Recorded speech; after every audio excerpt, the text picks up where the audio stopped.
حضرت عبداللہ ابن عمر رضی اللہ تعالیٰ عنہ بیمار ہو گئے، شدید علیل تھے، طبیعت مبارک میں کمزوری آ گئی، کچھ کھانے کو دل نہیں کرتا تھا، گھر والے بار بار کہتے کچھ کھا لیجئے کچھ کھا لیجئے، نہیں کھاتے تھے۔ بالآخر حضرت نافع آپ کے غلام تھے، ان سے کہنے لگے کہیں سے مچھلی مل جائے نا تھوڑی سی تو میں کھاؤں گا۔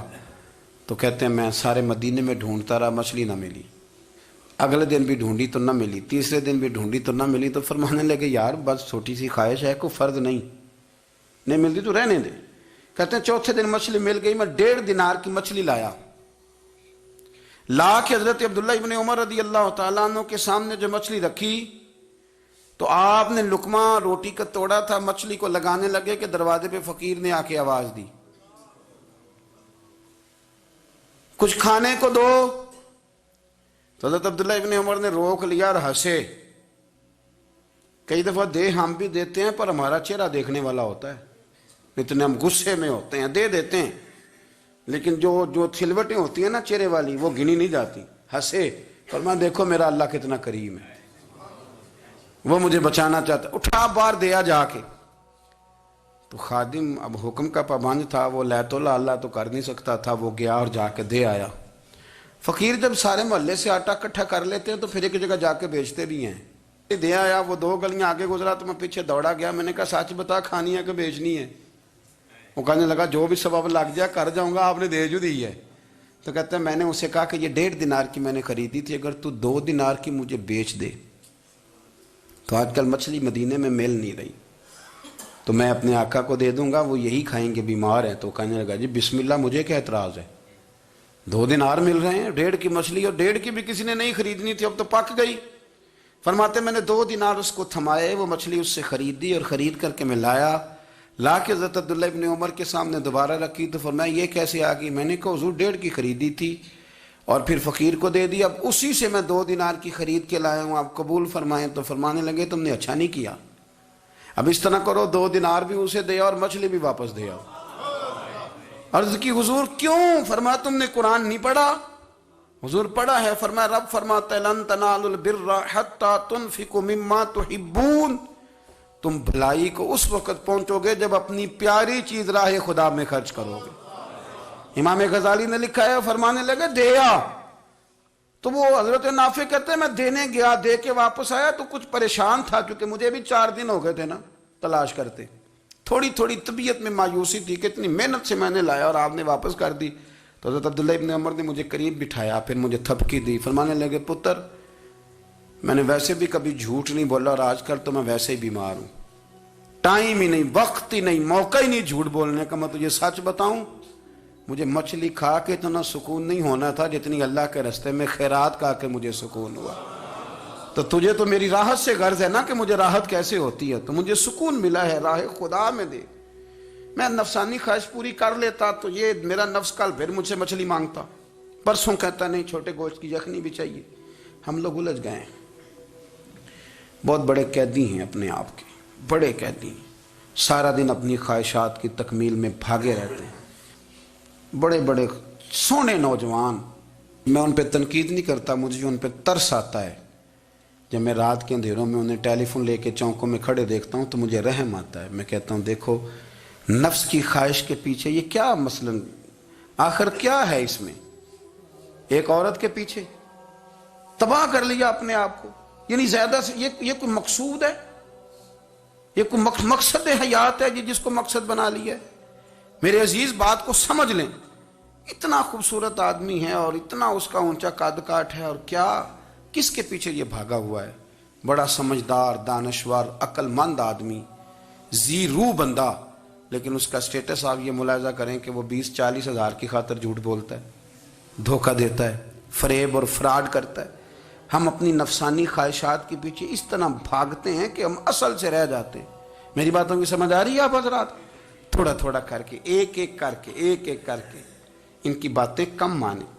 وہ ضروری تو نہیں نا کہ سویرے ناشتہ بازار سے اپنی مرضی کا تگڑا کیا ہے، بازار سے لا کے پوڑیاں چنے بہترین کھائے، اور پوڑیاں چنے ابھی کھائے نہیں، شاپر میں ڈالے ہوئے ہیں، اور وہ لے کے ابھی آ رہا ہے تو ساتھ ہی رستے سے